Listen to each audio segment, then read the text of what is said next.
పంజాబ్ని ముంచిన Mumbai play offs ఆశల కోసం బోలెడు ఆశలు పెట్టుకున్న పంజాబ్ ఇక ఇంటిదారే. మరి ప్లే ఆఫ్స్ రేసు బరిలో గెలిచేదెవరు?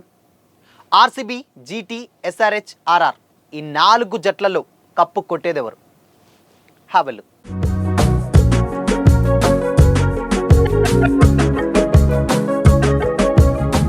Hi, hello, welcome to Disha TV sports. Mumbai Indians Rajasthan Royals మ్యాచ్లో హై డ్రామా నెలకొంది. స్టార్టింగ్లో వికెట్లు కోల్పోయిన ముంబై మిడిల్ ఓవర్లో మ్యాచ్ని తన వైపు తిప్పుకుంది. కెప్టెన్ హార్దిక్ పాండ్యా కుంఫు పాండ్యాగా మారి కాసేపు మెంటల్ మాస్ బ్యాటింగ్తో రాజస్థాన్ బౌలర్లను చెడుగుడాడేశాడు. ఇక మ్యాచ్ ముంబైదే అనుకున్నటువంటి టైంలో హార్దిక్ వికెట్ కోల్పోవడం, ఆఖర్లో వరుస వికెట్లు పడడంతో రాజస్థాన్ రాయల్స్ విజయం సాధించింది. ఈ గెలుపుతో రాజస్థాన్ నేరుగా ప్లే ఆఫ్స్లోకి వెళ్ళగా Punjab Kings, Kolkata Knight riders ఈ మ్యాచ్ సీజన్ నుంచి ఎలిమినేట్ అయిపోయాయి. వాంకడే వేదికగా జరిగినటువంటి ఈ మ్యాచ్లో టాస్ గెలిచిన హార్దిక్ పాండ్యా బౌలింగ్ ఎంచుకున్నాడు.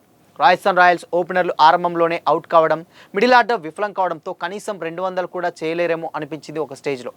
కానీ ఆఖర్లో జోఫ్రా ఆర్చర్, రవీంద్ర జడేజా రాణించడంతో 20 ఓవర్లలో 8 వికెట్ల నష్టానికి 205 భారీ పరుగులు చేసింది. రాజస్థాన్ రాయల్స్ అందించినటువంటి భారీ టార్గెట్తో బరిలోకి దిగిన ముంబై ఇండియన్స్ స్టార్టింగ్లోనే వికెట్లు కోల్పోయింది. Hit man Rohit Sharma duck out అయ్యాడు. ఆ వెంటనే నమందీర్ 6 పరుగులు, ర్యాన్ రికెల్టన్ 12 పరుగులు, తిలక్ వర్మ 3 పరుగులు కూడా వీటితోటి పెవిలియన్కు క్యూ కట్టారు. దాంతో పవర్ స్టేజ్లోనే ముంబై ఇండియన్స్ 4 వికెట్లు కోల్పోయింది. 38 పరుగులకే 4 వికెట్లు కోల్పోయిన జట్టును సూర్యకుమార్ యాదవ్, విల్ జాక్స్ కలిసి ముందుకు నడిపించారు. ఈ ఇద్దరు 5వ వికెట్కు దాదాపు 38 బాల్స్లో 63 పరుగుల భాగస్వామ్యం నెలకొల్పారు. విల్ జాక్స్ 18 బాల్స్లో 3 4లు 2 సిక్సర్లతో 33 రన్స్ చేసి అవుట్ అయ్యాడు. జాక్స్ అవుట్ అయిన తర్వాత క్రీజ్లోకి వచ్చిన కెప్టెన్ హార్దిక్ పాండ్యా రాజస్థాన్ బౌలర్లకు చుక్కలు చూపించాడు. క్రీజ్లో ఉన్నంతసేపు సిక్సర్లు, 4లతో ముంబై ఫ్యాన్స్లో జోష్ నింపాడు. హార్దిక్ 15 బాల్స్లో 3 4లు 2 సిక్సర్లతో 34 రన్స్ చేసి అవుట్ అవడంతో మ్యాచ్ మళ్ళీ రాజస్థాన్ వైపు తిరిగింది. హార్దిక్ అవుట్ అయిన వెంటనే కార్బిన్ బష్ కూడా వికెట్ కోల్పోయాడు. వరుస వికెట్లు పడడం, ఆఖర్లో రన్ రేట్ పెరగడంతో సూర్యకుమార్ యాదవ్ క్రీజ్లో ఉన్నప్పటికీ ముంబైకి ఓటమి తప్పలేదు. సూర్య 42 బాల్స్లో 3 4లు 4 సిక్సర్లతో 60 పరుగులు చేసి అవుట్ అయ్యాడు.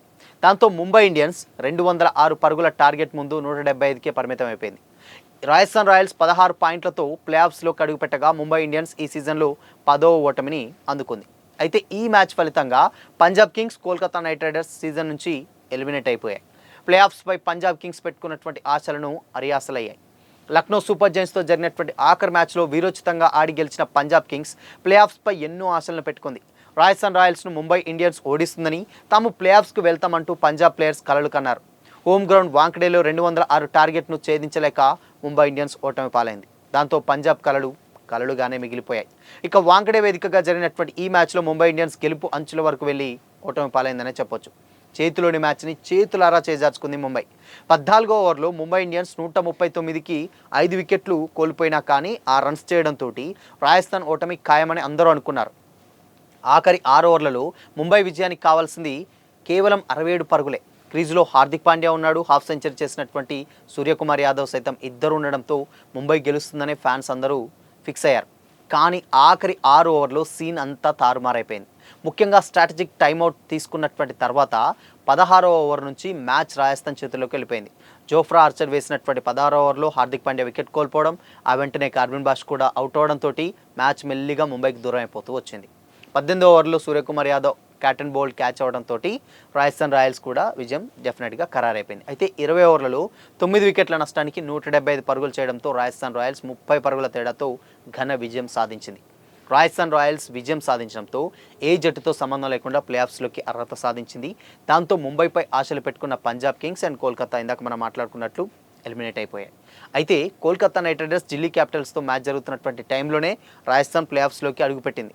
దాంతో Kolkata Knight Riders and Delhi Capitals match just అలా నామమాత్రంగానే సాగింది. లీగ్ మ్యాచ్ల ఆఖరి రోజు వరకు ఉత్కంఠ రేపినటువంటి ప్లే ఆఫ్స్ ఆఖరి స్థానం ఖరారైపోయింది. అయితే ప్లే ఆఫ్స్లో 4వ స్థానం కోసం Punjab Kings, Kolkata Knight Riders గుంపెడు ఆశలు పెట్టుకోగా వాంకడేలో ముంబైని ఓడించి రాజస్థాన్ అయితే ప్లే ఆఫ్స్లోకి అడుగుపెట్టింది. Royal Challengers Bengaluru, Gujarat Titans, Sunrisers హైదరాబాద్తో పాటు రాజస్థాన్ రాయల్స్ ప్లే ఆఫ్స్లో బెర్త్ ఫిక్స్ చేసుకుంది. ఇందులో Royal Challengers Bengaluru, Gujarat Titans జట్లు క్వాలిఫైర్ 1లో తలపనుండగా Sunrisers Hyderabad and Rajasthan Royals జట్లు ఎలిమినేటర్లో పోటీ పడుతుంటాయి. So RCB, Gujarat Titans, Sunrisers Hyderabad ఈ 3 జట్లు 18 పాయింట్లు సాధించినప్పటికీ నెట్ రన్ రేట్ ఆధారంగా ఆర్సీబీ టాప్ ప్లేస్లో నిలవగా గుజరాత్ 2వ ప్లేస్లో, సన్ రైజర్స్ 3వ ప్లేస్లో అయితే ఉంది. ఇక ఆఖరి మ్యాచ్లో ముంబైపై గెలిచినటువంటి రాజస్థాన్ 16 పాయింట్లతో 4వ స్థానానికి అయితే వచ్చేసింది. ఐపీఎల్ విధానం ప్రకారం పాయింట్స్ టేబుల్లో మొదటి 2 స్థానాల్లో నిలిచినటువంటి జట్లు క్వాలిఫైర్ 1 ఆడతాయి. అంటే క్వాలిఫైర్ 1లో గెలిచినటువంటి జట్టు నేరుగా ఫైనల్కి వెళ్తుండగా ఓడిపోయిన జట్టుకు ఇంకొక ఛాన్స్ ఉంటుంది. 3-4 స్థానాల్లో ఉన్నటువంటి జట్టు ఏదైతే అవి ఉన్నాయో అవి ఎలిమినేటర్ ఆడతాయి. అంటే ఇప్పుడు రాజస్థాన్ కానీ ఎస్ఆర్హెచ్ కానీ ఎలిమినేటర్ ఆడతాయి. ఓడినటువంటి జట్టు ఇక ఎలిమినేట్ అయిపోతుంది డెఫినెట్గా అక్కడ. దాని తర్వాత గెలిచినటువంటి జట్టు ఏదైతే ఉందో క్వాలిఫైర్ 2లో ఆడుతుంది. అంటే ఇక్కడ క్వాలిఫైర్ 1లో ఓడిపోయినటువంటి వాళ్ళు ఇక్కడ ఎలిమినేటర్లో గెలిచినటువంటి వాళ్ళు ఆడతారనమాట. దాని తర్వాత ఎలిమినేటర్లో గెలిచినటువంటి జట్టు కలిసి ఈ క్వాలిఫైర్ 2లో ఆడతాయి. అండ్ క్వాలిఫైర్ 2లో గెలిచినటువంటి జట్టు మళ్ళీ అప్పుడు ఫైనల్కు అర్హత సాధించింది. సో లీగ్ స్టేజ్ మ్యాచ్లు మే 24తో ముగిసిపోయాయి. ఒకరోజు గ్యాప్తో, అంటే మే 26 నుంచి ప్లే ఆఫ్స్ మ్యాచ్లు అయితే మొదలైపోతాయి అన్నమాట. మే 26న ఆర్సీబీ గుజరాత్ మధ్య క్వాలిఫైర్ 1 మ్యాచ్ జరగనుంది. ఈ మ్యాచ్ ధర్మశాల వేదికగా జరుగుతుంది. మే 27న Sunrisers Hyderabad and Rajasthan Royals మధ్య న్యూ చండీగఢ్ వేదికగా ఎలిమినేటర్ జరుగుతుంది అనమాట. అండ్ దాని తర్వాత క్వాలిఫైర్ 1లో ఓడినటువంటి జట్టు ఎలిమినేటర్లో గెలిచినటువంటి జట్ల మధ్య న్యూ చండీగఢ్లోనే మళ్ళీ మే 29న వన్డే గ్యాప్ తోటి క్వాలిఫైర్ 2 జరుగుతుంది. సో ఐపీఎల్ 2026 ఫైనల్స్ మే 31న అహ్మదాబాద్ వేదికగా ఈ మ్యాచ్లు అయితే జరుగుతుంది. సో ఈ మ్యాచ్లన్నీ కూడా రాత్రి 7:30 గంటలకే స్టార్ట్ అయిపోతాయి అనమాట. సో ఇది మొత్తంగా ప్లే ఆఫ్స్ సినారియో. డెఫినెట్గా ఫస్ట్ క్వాలిఫైర్ 1 ఆడతారు. ఎవరు గెలిస్తే వాళ్ళు నేరుగా ఫైనల్స్కి, దాని తర్వాత ఎలిమినేటర్ ఆడతారు.